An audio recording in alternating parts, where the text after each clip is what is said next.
What's going on, guys? This is Rob, and I felt like covering Neil Gaiman's Eternals. And the reason why is because looking at the trailer that we've seen recently, and really it looks like a lot of the stuff that we're going to see in the movie is going to be based on what Neil Gaiman did in his Eternals run. Now, here's the thing. Neil Gaiman's Eternals is designed to kind of explain why it is that we haven't seen the Eternals for a really long time in Marvel Comics, because this takes place during Civil War, and prior to this point, we really hadn't seen the Eternals for a while. And so it was a really cool way to kind of fold this in. And so what this does is it initially picks up with a guy by the name of Makkari. Now, this guy has what are basically kind of like these flashback memories, these moments where he experiences something from his past, but he's not really sure what it is. And even for him, it seems like kind of a nightmare. Now, this will become important later on down the line when we kind of get like the backstory and everything. But what he's basically having dreams of is the war between the Eternals and the Deviants, and then the arrival of the Celestials in the middle of that war, and what was basically the Great Cataclysm, right? The sinking of Atlantis. And so this is cool because in the middle of all this, he's suddenly met by the arrival of Ikaris. Now, one thing to know is that Ikaris doesn't fully know who he is, right? And that's going to become a major plot point throughout this video, at least this kind of being the first part of the story. We'll cover the second part in the second video. Ikaris doesn't fully know who he is. Makkari doesn't fully know who he is. So a lot of this is really just kind of discovery, right? Now, Ikaris has a much better idea of who he is than Makkari does, but that's why he keeps saying, like, have you ever wondered where humanity came from and different things like that? The reality is that Ikaris looks like a crazy guy, right? He shows up at this dude's hospital first and foremost, like pestering him, talking about, hey man, like, have you ever wondered where everything in existence came from? You ever wonder who made everything that's there? It's what you would expect like a Jehovah's Witness to show up on your doorstep and ask at like 7 o'clock in the morning, right? Are you prepared for the Celestials' return? That kind of a thing. And he even shows up on the guy, like outside the guy's apartment, right? Outside his brownstone in New York, right? Knocking on his window and asking him like, hey, have you thought anything about what I've told you? You know, have you ever wondered about the origins of intelligent life on this planet? It's just kind of crazy stuff. Now, at that point, you switch over to Sersi. And Sersi, of course, is kind of living out this life where she is pretty awesome, right? It's just Sersi doing Sersi stuff. You get this little bit of a tour with regards to these Eternals who are basically here, living out their lives, all the while seemingly completely oblivious of the fact that they are actually Eternals. They don't seem to know who they are. They don't seem to know what they're capable of or what they can do. The closest thing that you really get here is this moment where you kind of have a sort of session between Thena and Ikaris, but it really seems to be just kind of a general discussion between the two. While they do look like Eternals, it almost kind of seems to be a flashback to a degree. And so one of the things that happens is that in the middle of all this, Ikaris is suddenly attacked by these two just guys, right? Look like thugs, that kind of a thing. They will become very important later on in the story. But for right now, they're just a couple of guys who are giving, Ikaris a hard time. In fact, they actually throw him down into a net and then throw a bomb down there with him and then try to blow him up. But at that point, you switch over to Ivan Druig, right? Now, Ivan Druig at this point in time is really kind of a military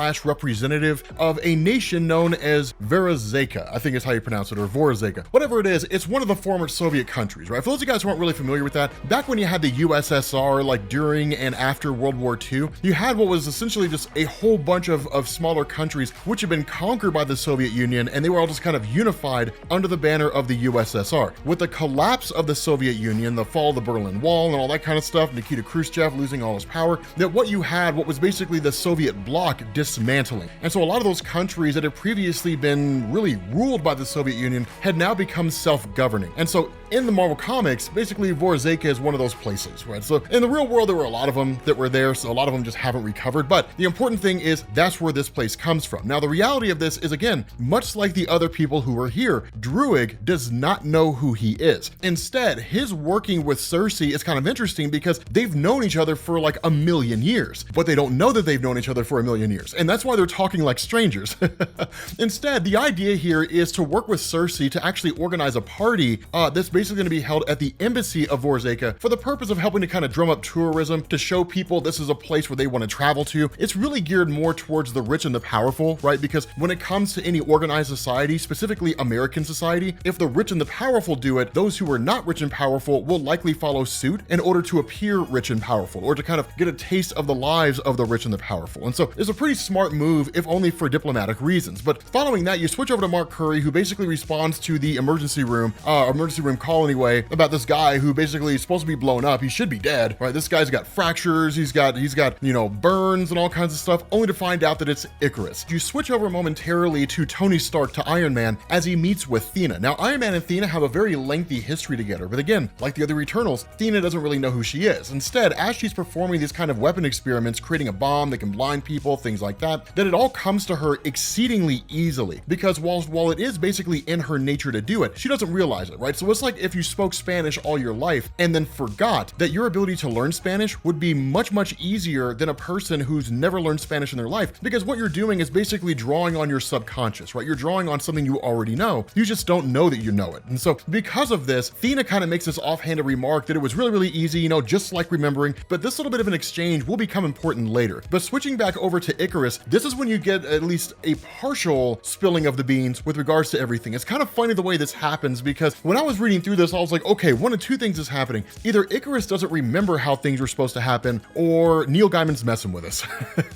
Neil Gaiman's changing things up. So Ikaris is going to give us the explanation here, but I'm going to kind of fill you in on how things actually are. But right now, the way that Ikaris says this is about somewhere around 1 million years ago that the Celestials had arrived on Earth. Now, for those of you guys who are familiar with all of this, because we have talked about it before, bear with me, because I think a lot of people are going to be seeing this and have no idea what's going on here. But about 1 million years before the modern day, the Celestials showed up on Earth. Now, the Celestials visiting Earth was part of a grand cosmic experiment, right? They literally did it across the entirety of the universe. In more recent years, especially during Al Ewing's Ultimates, Marvel sort of shifted up the origins of the Celestials themselves, which it might behoove us to do an updated origins of the Celestials video, just because of the fact that a lot of significant things have changed. What Al Ewing did doesn't really have a bearing on what's happening here, so that's why we'll probably make a separate video. But the important thing is that as the Celestials came into existence, or really entered into this universe, they spread across the whole universe and basically seeded worlds. Now, depending on what story you're talking about, Neil Gaiman's keeping it pretty contained here. One of the things that Marvel's done over the years is introduce the idea that everything that exists in the universe outside of the cosmic entities and Galactus, right? So all the solar systems, all the galaxies, all the planets, stars, all that kind of stuff, that was all created by the Celestials. Other people have said, and other writers have said, that those things just kind of formed naturally as they do in a universe, and all the Celestials did is exactly what you see them doing here, showing up on worlds and seeding it with life. Regardless of how you slice it though, the important thing is that whether the Celestials seeded these worlds with life or life already existed, the Celestials would travel around the universe to different worlds, and they would experiment on the denizens of that world. In the case of Earth, what had happened is the Celestials had basically taken a group called the Wanderers. Now, one of the things that Neil Gaiman is leaving out here, and it's probably pretty intelligent to do this, is that technically if you go and you read the old Jack Kirby Eternal stuff, that it was actually Gaia, the sentience of Earth and the biological mother of Thor, that had led these individuals to the Celestials themselves. But the thing about this is the Celestials basically took a small portion of humanity at the time and they split them into thirds. And then following that, they started modifying their genes. 1/3 of humanity had their genes augmented so they would basically achieve godlike power. And that's where the Eternals came from, the ability to tap into cosmic energies and to essentially do anything they want to, as well as immortality insofar as if their physical body is destroyed, they can be brought back. They can be resurrected, essentially. What you had is the Eternals just kind of created and existing as an absolute number that could never grow beyond the existing number that were created by the Celestials. Now, with the second third of humanity's genes being destabilized, that created the Deviants. The big difference here between the Eternals and the Deviants is that the Eternals all essentially look alike. The Deviants are all completely different. So it'd be like if I took 100 of you guys and I modified your genes and then basically turned each one of you into a different race that was completely and totally different than any of the other races around you. The big kicker to this, and Neil Gaiman doesn't really explain how, somehow they managed to find a way to procreate. Now, because they were able to do that, they spread across the world so fast. Their numbers increased by the millions. Now, Neil Gaiman kind of ends it there and basically says like there was a great big war that broke out between the Eternals and the Deviants and so on and so forth. So let's fill in a few gaps, right? Let's kind of expand this a little bit and offer some more explanation in terms of the things that he doesn't cover here. So one of the things to know is that the last third of humanity had their genes modified so that at some future point in time, they would develop powers. And that's how Marvel explains why it is that Bruce Banner was just like hit with gamma radiation, and instead of becoming this giant mass of irradiated tumors like he did in Marvel Ruins, that instead he becomes the Incredible Hulk. It explains why it is that some kid in a classroom somewhere can go through a heightened level of stress or start entering into puberty, and then suddenly an X gene activates and they're just another mutant out there. Now, because to the fact that humanity, or at least that third of humanity, didn't have powers at that point in time. What it led to was the Deviants essentially subjugating them, right? Conquering them and then turning them into a kind of slave labor. During that time, the war between the Eternals and the Deviants broke out, and the Deviants operated out of the capital city of Lemuria in Atlantis. And so when this giant war took place, and the Eternals realized how hopelessly outnumbered they were, that they couldn't continue fighting the Deviants without risking being destroyed themselves, that what they did is they contacted the Celestials, and the Celestials returned, only to find out the Deviants had basically deviated away from the role that was originally created for them by the Celestials. Now, the Eternals did the same thing, right? It wasn't until this war broke out that the Eternals cared about what was going on with humanity. When the Deviants struck first, that's when the Eternals started getting involved. And so what you saw was the Great Cataclysm, the Celestials basically annihilating the Deviants almost to the point of complete and total extinction. They reduced their numbers down to a few thousand, and their population never came back from that. And then in turn, it allowed humanity to flourish, because the Celestials then turned to the Eternals and said, if you basically move away from protecting humanity again, we'll destroy you all, right? We'll wipe everything out. We'll cleanse the whole world and we'll call it a day. Now, this is kind of the explanation of how it all took place, right? This great big conflict that initially unfolded. And so that's why you have Ikaris basically speaking with Makkari and saying your name is actually Makkari. That's your real name here. And the idea is that we as Eternals, once the Deviants were basically defeated and we essentially started following what it was the Celestials told us to do, we started shepherding humanity. We taught them how to grow, how to flourish. We taught them how to plant grain. We taught them how to work with metals. We taught society everything it would need to become productive. And this is the Marvel explanation as to how it is that the capital city of Lemuria in Atlantis and the Earth itself could be such a gigantic, thriving,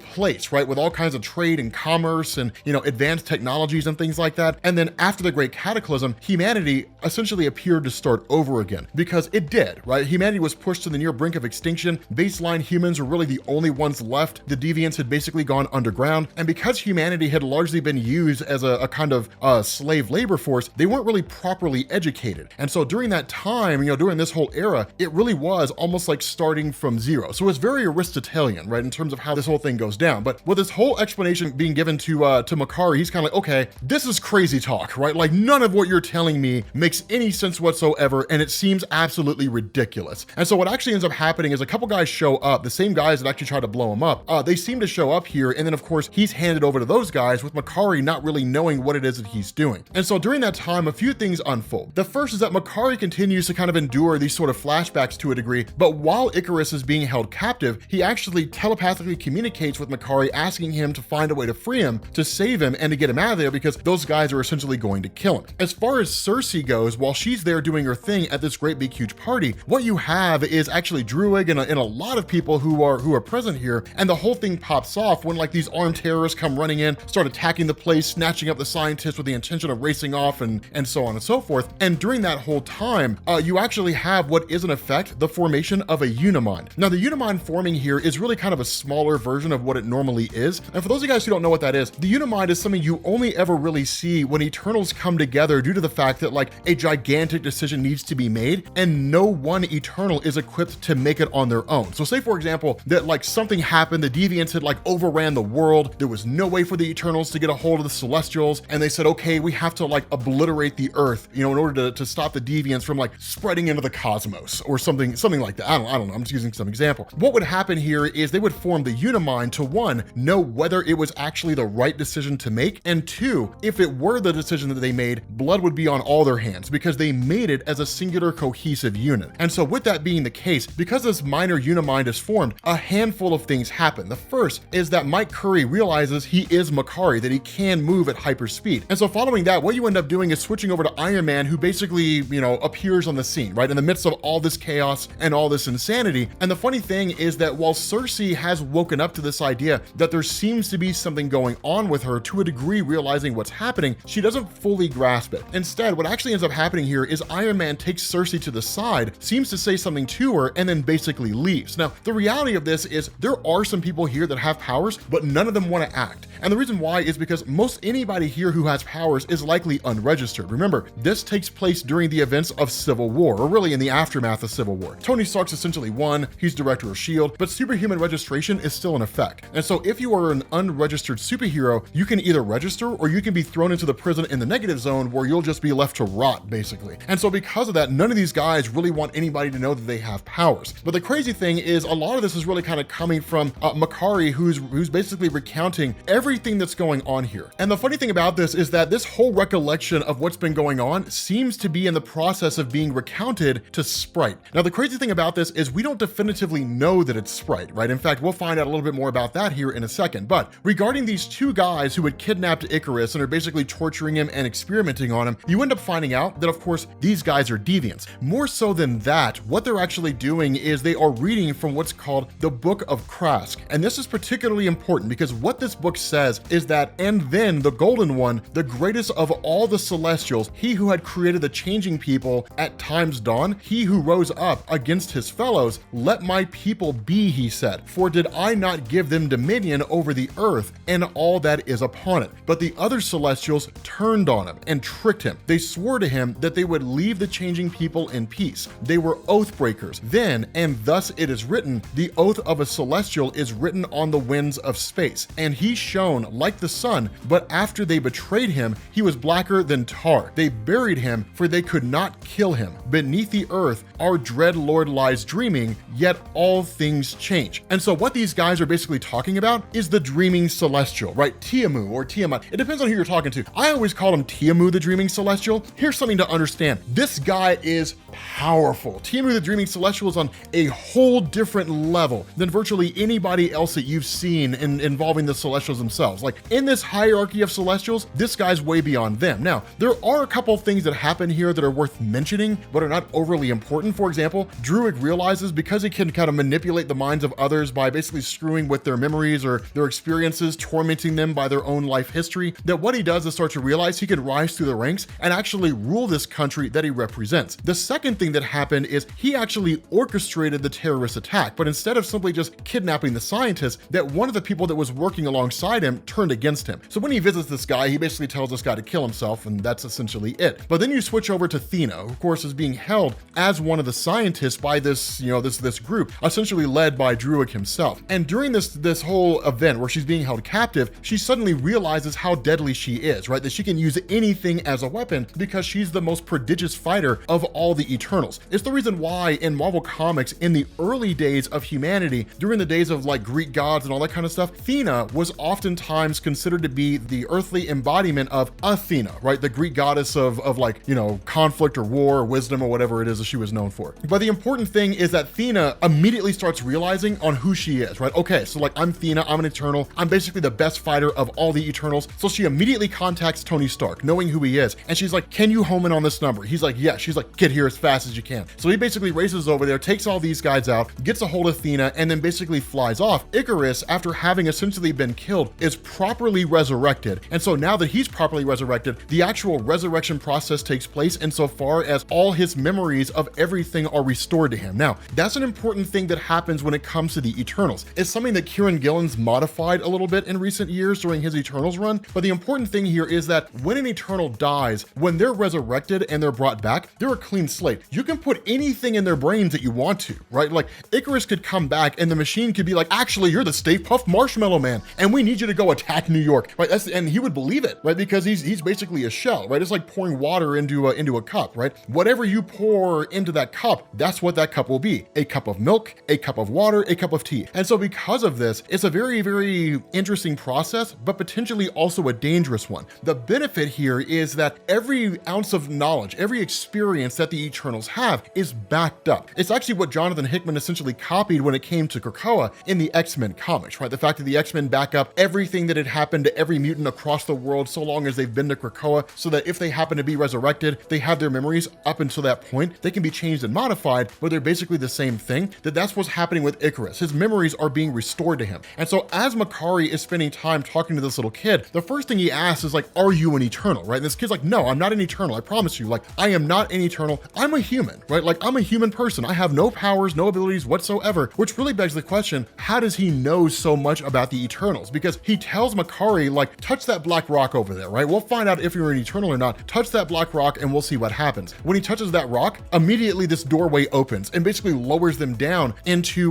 this kind of, basement type area underground in San Francisco. And as this kid talks to him, right, he's kind of like, okay, so here's the thing. The next test of whether or not you're an Eternal is to attack that giant black wall over there, right? Like, charge that thing as fast as you can. He's like, for me, I don't do anything if I try to charge it, but you charge it and let's see what happens. And so, like, when Makkari goes to hit the wall, before he can even touch it, he's kind of pushed back by this sort of energy field, and then is unable to actually do anything to the rock. And that's when this kid starts messing with him, and he's like, God, you guys are such idiots. Like, that is not a giant black rock. That's the Dreaming Celestial, right? That's how big the Dreaming Celestial is. This guy's miles tall. But what this kid reveals is that he is actually Sprite. And the reason why the Eternals can't remember anything is because of what Sprite did. That when the Celestial showed up on Earth in the early days, right, like 1,000,000 years ago, and they modified the genes of 1/3 of humanity and made them Eternals, one of them was Sprite. That he was a kid whose genes were modified and he was given godlike powers. The issue with this is that by and large with the Eternals, their evolution is frozen in place. They'll never grow, right? They'll never get older. They are,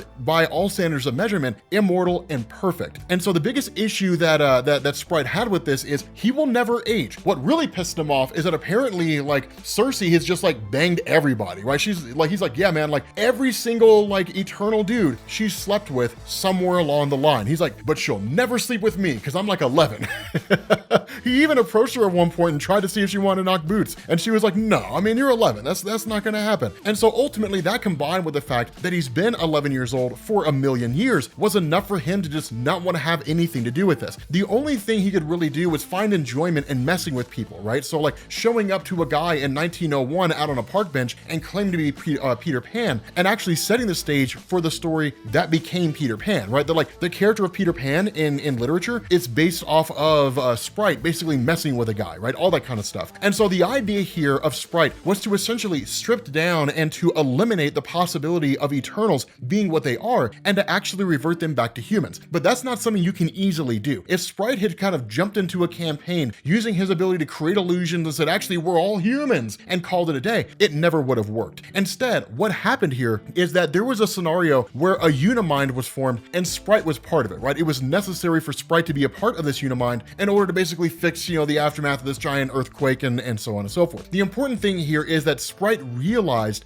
given the power of the Unimind, because it can alter the genetic structure, the memories, the whole 9 yards of Eternals, he can use that to his own ends. And so over the course of years, and we're not really given a definitive amount of time, we're told that it's like thousands and thousands of years, that what he did is he actually began to manipulate the Eternals. So when an Eternal died and they were brought back, he would make a modification to their memories here. That when another Eternal died and they were brought back, he'd make a modification there. If they die and come back enough times, suddenly this entire memory bank that they have, right, everything they recall is full of false memories. And that's what he says. He's like, in 100 years, there's a lot of illusion that you can create. You can give people memories that aren't theirs. You can make them forget things they always knew. You can make people forget things that are true and believe things that are not. A little illusion goes such a long way. He says it took a whole lot of work, and he's talking about more work than he ever would have believed to have been possible. But he said, when I was done, I went down to the reactivation chamber. I took Zuras, the most powerful of us, Ajak, the only one who could talk to the Celestials, and I brought them here. I couldn't make the archive reactivate them fully without bringing back all the frozen dead, but it was enough. What he did here is he basically took Zuras and he took Ajak, he brought them here to the Dreaming Celestial, and then he performed a Unimind using those two Eternals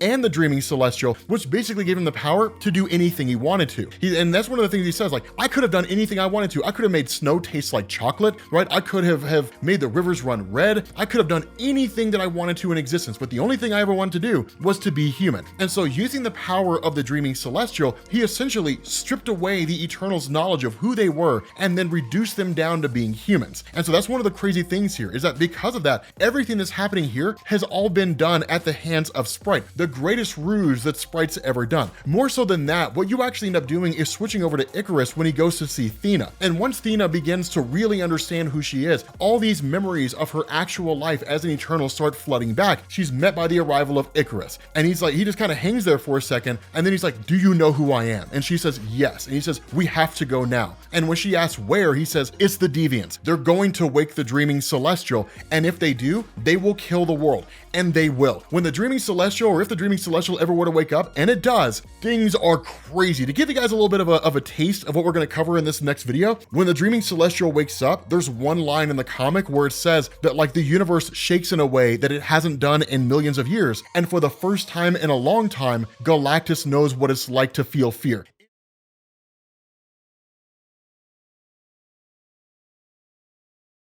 What's going on, guys? This is Rob, and we are back with Eternals covering Neil Gaiman's run, and the Dreaming Celestial has awakened, right? The most powerful Celestial of all the Celestials who have ever existed in the history of Marvel Comics. This guy is OP. Okay, so here's the thing. The initial part of this kind of focuses on the idea of like grabbing Eternals and kind of waking them up, or at least the ones they can anyway. There is a bit of a moment when Sprite is brought before those two Deviants who would basically try to torture and torment Ikaris and ultimately killed him, and then in turn he was resurrected. But basically Sprite runs away, right? Like Sprite gets away, and that's kind of the end of that. At that point, you end up picking up with Ajak. Now remember, Ajak is one of the more important Eternals who exist out there. The reason for this is because Ajak historically has been the speaker to the Celestials, which is to say, of all the Eternals who exist out there, Ajak's the only one that can ever really talk to them. Now the question you're probably asking yourself is, why is Ajak a dude when in the movies Ajak is a chick? So in reality, for most of Ajak's history, he was a guy, right? That was always the case. Ajak was a guy. It wasn't until during Kieran Gillen's run and Eternals Volume 5, which we covered and we kind of talked about this, that Marvel changed it up. The in-continuity answer is that because Eternals have just been alive for like a million years, it's not uncommon for an Eternal to just shift things up and to come back as a woman instead of a guy. I'm sure a lot of people out there who are always looking for a reason to be upset will take this as a reason to be angry. I mean, it's comic books. Why would you get pissed? It's literally stories of fiction. But that's kind of the way that comic, or at least that Ajak historically existed. Now, the role of Ajak as the speaker to the Celestials will actually change drastically here, and it's going to be a pretty significant moment for the character of Ajak. But at the moment, if you guys recall, Ajak and Zuras were the ones who were used by Sprite to basically tap into the power of the Dreaming Celestial by essentially creating a Unimind and then making all the Eternals mortal in the first place. And so Ajak being here and communicating with Zuras is one of these things where Zuras doesn't really know exactly what's going on, right? Zuras is basically just a homeless guy, which is kind of weird that the leader of the Eternals would now be homeless. It is kind of a antithesis to the role that he previously played. But the important thing here is that Ajak tells Zuras, you have to wake up, right? You're our leader. You're the greatest of us. The Dreaming Celestial is returning. Now, the funny thing about this is that Neil Gaiman sort of plays it fast and loose. That unlike previous instances when you had like Druig or Sersi or somebody like that, where they unwittingly performed a Unimind and then woke themselves up to the reality of who they were, that Zuras doesn't really get that. And in fact, Gaiman kind of plays it with this idea that like Zuras sort of already knows who he is, but he's kind of shying away from it to a degree, perhaps some kind of test or something along those lines. But it's one of these things where as soon as Ajak says like, you have to come back, the Dreaming Celestial is going to be awoken and the Horde is going to come to Earth, suddenly Zuras is up and his eyes light up and he was like, Ajak, you know, he's like, I'm an Eternal. And so it may just be the idea of the Dreaming Celestial, the threat of the Horde, what it represents, the fact that basically it would lead to the destruction of all life on Earth, and in fact this entire part of the galaxy itself. It's enough to just kind of jog him awake. And if that is the case, it's really a testament to the power of the Horde. And we'll talk about them later on because the Horde are hugely significant, right? They're really, really interesting and they're crazy powerful. But at that point, you switch over to Druig. Now remember, Druig is the one who was basically the deputy prime minister for the nation of Vorozeka, and now he's the one that essentially rules it. And the idea behind this is that because there were individuals working behind the scenes to destroy him, to cast off his rules, so on and so forth, that what he does is he basically splits them among the loyal and the disloyal. And what he does is he tells the people who are loyal, if you want to truly demonstrate that you are a part of this government, of this empire, if you truly want to demonstrate that you are loyal to me, then here's a box cutter. And he's like, you have to kill one of those people who were traitors. It doesn't matter who they are, but you have to kill one. Now, one of these guys initially goes after Druig, and of course, Druig uses his powers to make this guy cut his own throat. And it's one of these things where he kind of does this as a demonstration and saying, either you can die by my hands, or you can die at the hands of my guards, or you can die by any number of ways, or you can kill those traitors. traitors. One way or another, people are dying today, right? So like, there's no way for you to really destroy me. And the result is that the loyal kill the disloyal, right? They kill the traitors. And then from that point going on, what this does is, it's twisted as it is, it creates a kind of unification.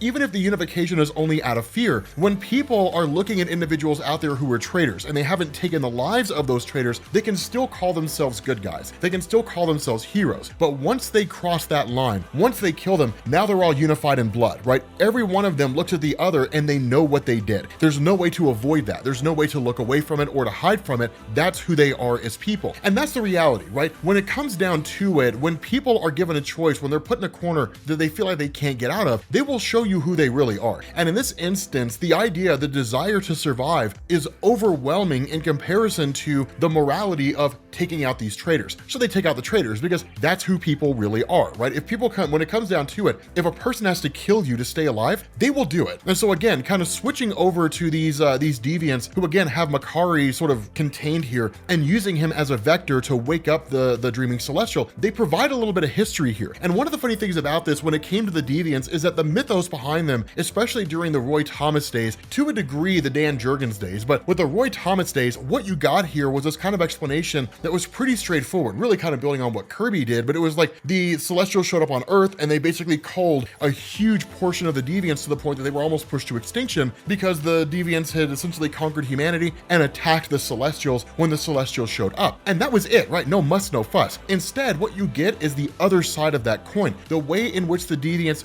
view the celestials after all this had happened. And because they really follow what is in effect largely a theocratic society in the sense that they believe in the celestials as gods and so on and so forth, that they had taken this idea of them being destroyed due to their hubris, turned it on its head, and they see themselves as what is basically an energy source that satiates the celestials, right? They see themselves as almost kind of these divine beings to a degree. More so than that, they see the dreaming celestial as a being that actually tried to save them. And so they really worship the dreaming celestial more so than anything else. And we'll get a bit of an explanation about that here in a little while, but it is a cool thing because that's how the deviants function. Now from there, you actually switch over to Sersi and Abby. Now remember, Sersi and Abby are friends, right? There is a kind of indication there that there was a bit of romantic history, and it would make sense with Sersi. I mean, the way this chick is, if it walks on two legs, she's probably slept with it. And so there's a whole lot of her just kind of doing that over the years, right? During that time, or at least during this segment here, Ikaris shows up, meets with Sersi, and then actually wipes the mind of Abby, so Abby will never remember who any of them are. Now at this point, it's crushing to Sersi, because Sersi didn't really know who she was. She had a life that she enjoyed here. She didn't know she was an eternal, all that kind of stuff. And even after coming to that revelation in the last video that we talked about, where she basically realized she had powers, and that after a conversation with Iron Man and their history there, that she really does seem to be an eternal, she actually shied away from it. She didn't want to have anything to do with it. She's like, okay, I mean, maybe that's true, but I like my life here. I want to stay here. I want to do this thing. But Ikaris kind of puts her in a position to where she has to confront this. Now, you do also have Thena and her son Joey who are there. And of course, that is the actual biological son of Thena, which is the result of Thena basically being human and being able to procreate, where Eternals normally are incapable of doing that. With the quote unquote spell being broken, the dreaming celestial being woken up, them coming to the reality of who they are, the indication seems to be their genetic structure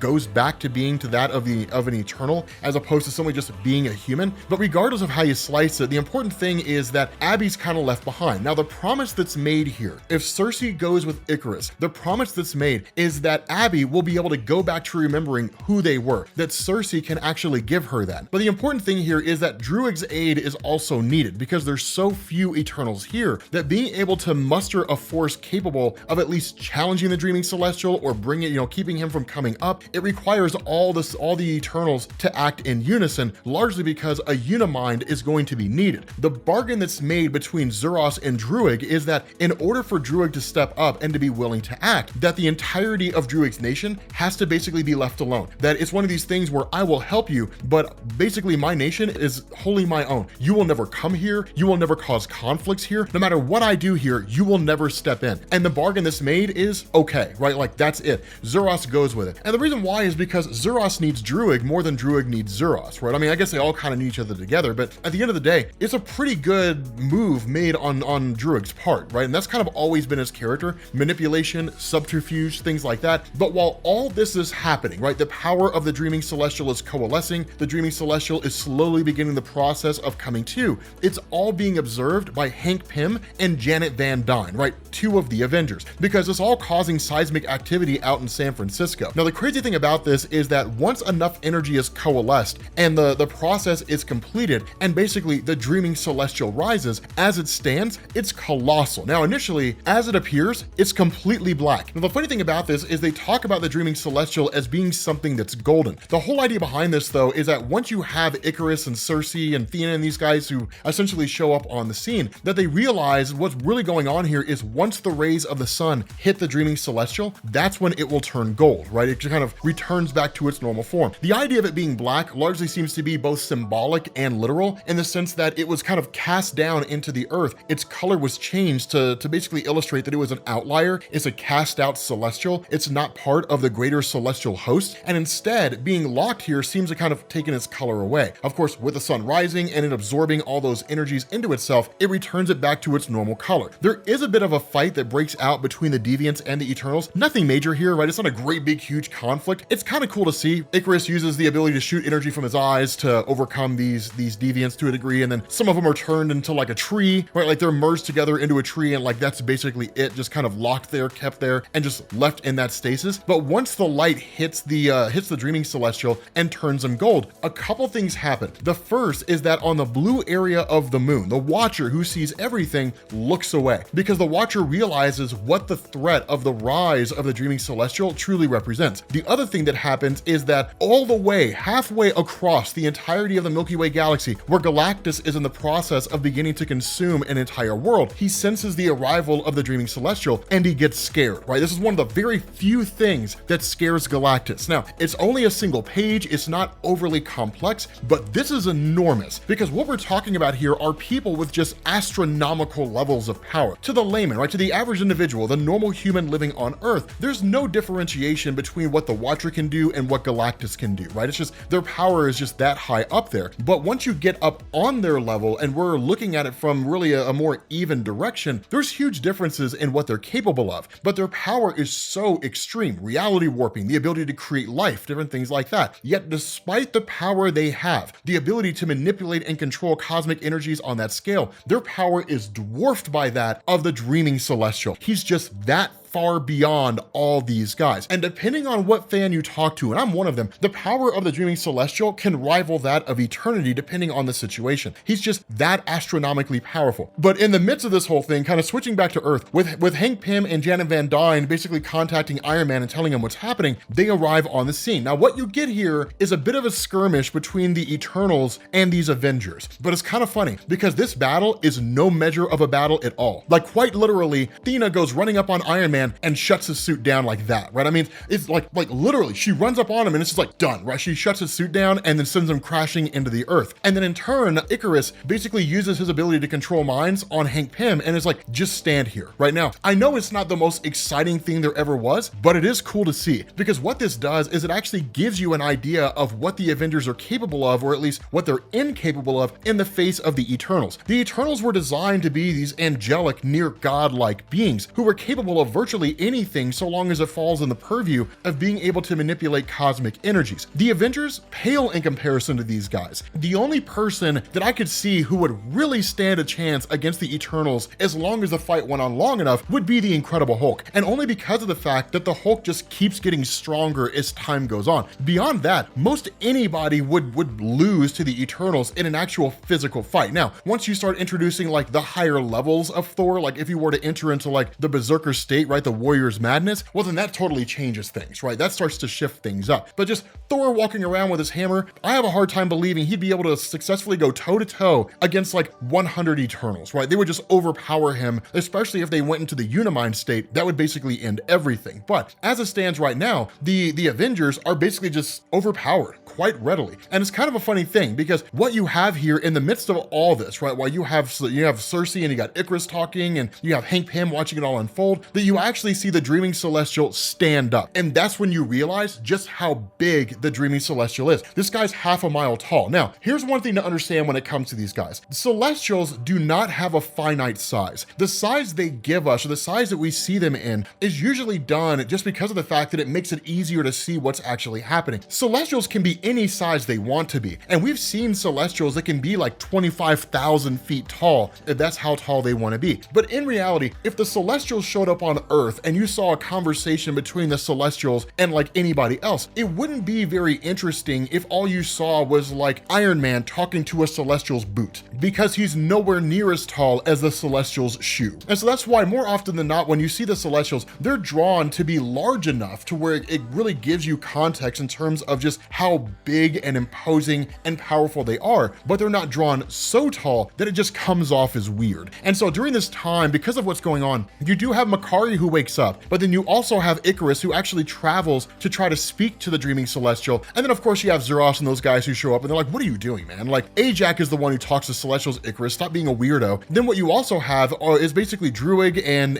Zuras and Thena and these guys who essentially form a Unimind. Could a Unimind destroy a Celestial? I don't really think so. They could destroy most anybody else on Earth outside of like super high level reality warpers, but the Unimind is only ever really brought together when like a massive calamity or decision needs to be made. In this instance, it is the Unimind communicating with the Dreaming Celestial. The crazy thing about this is that once the Unimind emerges, it's immediately shut down by the Dreaming Celestial because the Dreaming Celestial has no interest in talking to the Unimind. Now, the other reason why the Unimind is formed here is because in and of themselves, if Ikaris were to actually try to talk to the Dreaming Celestial, it would probably drive him insane. And so basically the Unimind is able to communicate with Celestials because it's the only real way for them to handle what a Celestial's saying without going crazy in the process. And so where Ajak is actually rejected by the Dreaming Celestial, one, is taken as a personal offense because it flies in the face of the role that's always been his. The second thing that happens here is that Makkari is awakened, but the Dreaming Celestial chooses to speak directly to him. Initially, it takes the form of Sersi because, you know, they've been on again, off again, you know, I mean, over the course of a million years, you end up finding yourself dating the same person a few times, you know, maybe they change, who knows, whatever the case is, that the Dreaming Celestial actually tells Makkari a few things. The first is that the Dreaming Celestial created Makkari, that unlike the other Eternals who were basically created by Nazar the Calculator, right, one of the Celestials who ended up creating the Eternals, that Tiamut, the Dreaming Celestial, had actually created a few beings out there, one of which was Makkari. Now, we're not really told explicitly why it is the Dreaming Celestial created Makkari. The important thing here, though, is that with the Dreaming Celestial awakening, this begins the process of what is essentially the culling. That this sent out a beacon, essentially, to the Horde that the planet Earth is ready to be culled, right? Ready to be destroyed, all life on it eliminated. And so it'll take quite some time for the Horde to get here. And the Dreaming Celestial simply just says, because the universe is a massive place, right? And even at like transluminal speed, right? Traveling faster than light, it'll take them a while to get here. In that time, I'm going to stand and I'm going to watch, right? I'm going to observe. And then at a future point in time, I will judge this world and I will decide whether or not this world should be allowed to live or will be destroyed. That's one of the cool things here. Now, that's one of the more important aspects of the Dreaming Celestial because that will become very important in terms of his character's progression. But Makkari will be the speaker for the Dreaming Celestial on Earth. Now, that's one of the cool things about this, right? When you're a Celestial, you are ancient. You've been around for billions and billions and billions of years. So for a Celestial to just stand there and observe the Earth, that's no time at all, right? I mean, that's me saying, what's up, guys? That's literally it, right? I mean, like no time passes for this thing. It's a blink of an eye in terms of its overall existence. But for the occupants on Earth, they have no idea how long this is going to go on for. I mean, I guess they have until the Horde arrives, so that's their window. But we're not given a time. In reality, there's no real quantification that's given here. He doesn't say like, I'm going to watch your world and then I'll come to a conclusion after a while, depending on, you know, things that have happened. What he does say is that in the time that he was waking up, that he was watching the world. He was looking at everything that was happening. That when he started the process of waking up, that he basically started absorbing like radio waves and he started absorbing television signals and even the internet. And he even read the Bible, all for the purpose of trying to understand or trying to get a better idea of how everything exists here. The funny thing about this is that once everybody kind of starts to wake up, when the Dreaming Celestial tells Makkari, by the way, Iron Man's basically faking dead over there, you know, and they're like, are you really faking dead? He's like, I mean, yeah, but I was just trying to see what was going on, you know, trying to get a better understanding of what's happening. That Iron Iron Man's initial response is, okay, does this thing really have the ability to destroy the world? And the Eternals are like, oh yeah, man. Like, I mean, this thing is, I mean, you're talking about it like the dreaming celestial, right? Like the ability to destroy the world is nothing for this guy, right? I mean, this guy could destroy whole galaxies if he wanted to. I mean, this dude goes toe to toe, or could go toe to toe with some of the most powerful cosmic entities, some of which you've heard of and some of which you haven't. But rest assured, if this guy wanted to destroy the world, it would take no energy for him to do it. And so the response of Iron Man is like, well, then we have to fight it, or we have to find some way to remove it. And the response of the Eternals are like, are you stupid, man? Like, literally, this guy could just wipe out the whole world, right? I mean, like, there's nothing you could do to this guy. You can't hurt it, you can't affect it. Nothing you do to the dreaming celestial would even draw its interest in you, right? I mean, it's like a bug crawling on you while you're sleeping. You're not gonna notice it, right? There's nothing you can do can hurt this guy, Iron Man. I mean, I guess sure, if they gather the Infinity Stones, right? I mean, yeah, but like outside of that, nothing Iron Man could do could bring any harm to this guy. I mean, following that, you do have this bit of a discussion where Iron Man's like, okay, well, now that you guys are here, you guys have to register, right? Because Civil War. I mean, it's kind of like, Iron Man, really, dude? And that's even what the Eternals say. They're like, all right, look, man, I mean, we're entertaining your presence here, Iron Man, but understand, I mean, you're telling us we have to register. If you saw two groups of children arguing over which one of them could play in some waste ground, would you really choose sides? You know, and that's one of the crazy things about that is because the Eternals just see themselves as being so far beyond humanity that like the squabbles of humans on Earth over whether or not people are registering to be superheroes barely even concerns them. Right? They're like, we've got much bigger things. Like literally, there's a half-mile tall golden statue standing here in San Francisco, and another energy source, like another enemy, is gonna come here potentially to wipe out everything in this part of the galaxy. And your concern is whether or not we're registered to be superheroes? Come on, man.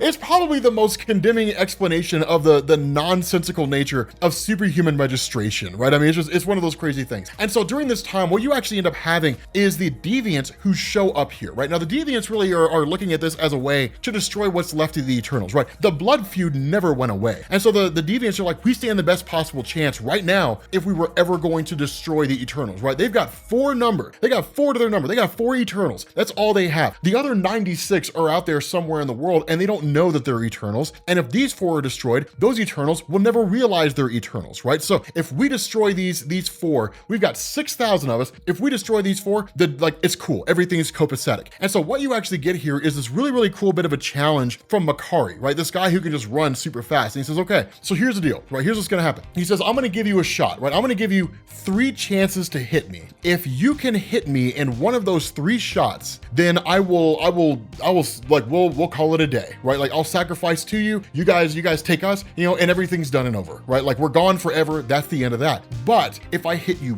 once, all of you guys go, right? All of you guys leave. And so the challenge is initially accepted by this guy Craw, right? Who's just kind of, you know, the leader of the Deviants at the moment. He's kind of like, okay, let's just see what happens here, right? Let's just see what goes on here. And so while that happens and Makkari demonstrates his power facing off against some of the Deviants, you actually have Zuras who quickly leaves. He ends up going to find Sprite as he's basically trying to escape any judgment from the Eternals themselves. Once he tracks him down, he's basically like, you do know what's gonna happen here, right? Like you took all of our powers away, you convinced us that we're human, right? I mean, you modifying and potentially unleashing what is basically the dreaming celestial, all this happened because of you. You have to stand for this, right? And so what actually ends up happening here is he basically breaks the neck of Sprite. Now, Sprite will eventually be reborn as an Eternal, but at the moment, Sprite's destroyed here, right? Sprite's basically dead and out of the picture, kind of the price he pays. And so once you kind of get back to everything that's going on, you actually have this attempt by Craw, the leader of the Deviants, to take out Makkari, and it doesn't work, right? I mean, of course, because Makkari's so fast, he can't hit him. And then he says, okay, fine, here's my one hit. And he kneels before him, and he says, chop off my head. If you can cut off my head right now, and that'll basically end everything. And so what's been going on here kind of behind the scenes is that with the other Deviants who were there at the beginning of all this, they were referring to Makkari as what was basically called the Skadrach, I think is how you pronounce it, or Skadrach. The whole point behind that, the reason why why that name is given is because it means he's possessed by the spirit of a celestial. And in a lot of ways, that's true. He's the speaker for the dreaming celestial. And so to attack someone who possesses or potentially possesses the power of a celestial, or at the very least is a speaker for a celestial, would be a massive affront, right? While they don't really know exactly what would happen, the concern of Ra is that if they did do that, the dreaming celestial would destroy what's left of them, right? And they don't want to see themselves destroyed by a celestial because there's nothing they could do to fight against it. The other part of this though is he's like, if you really are Skadrach, then we have what's called the Skadrach's doom, right? Basically, all who love you will hate you. All who revere you will despise you. All that you care for will be destroyed. Only when it ends can there be a beginning. So basically saying that like the idea of Makkari being a speaker for the dreaming celestial, while he considers it an honor, the Deviants consider it a curse. That everything he loves and knows will basically be destroyed. And in fact, this hits him so hard that he stands there out in the ice for 2 weeks, mulling the whole thing over, right? Just like thinking the whole thing over, trying to figure out what he thinks and how it impacts him, if there's any truth to it, whether or not what he's experiencing as being the voice of the dreaming celestial really is an honorable thing as he believes it is. He's more curious about it too, because this is fairly new. He's never experienced anything like this before. And so the way this ends is basically Zuras tasked Ikaris with going out into the world and finding the other 96 Eternals, right? Waking up the other 90 Eternals that exist out there and basically bringing them back, which of course him and Makkari end up doing. What this does is it segues directly into the story by Charles Knopf, which most of you guys know because you've heard of like the fulcrum and all that kind of stuff. That's where all that comes into play, right? That's how all that comes into existence. When the Horde actually shows up and when, I'm not gonna spoil too much, but a lot of really cool things happen there. Kind of a fun fact, it was written about 2 years after this story ended, and it actually tied into the X-Men Manifest Destiny storyline, which was really, really cool. But with that being said, guys, we're gonna bring this to an end. Thank you guys for watching, and I will catch you all later.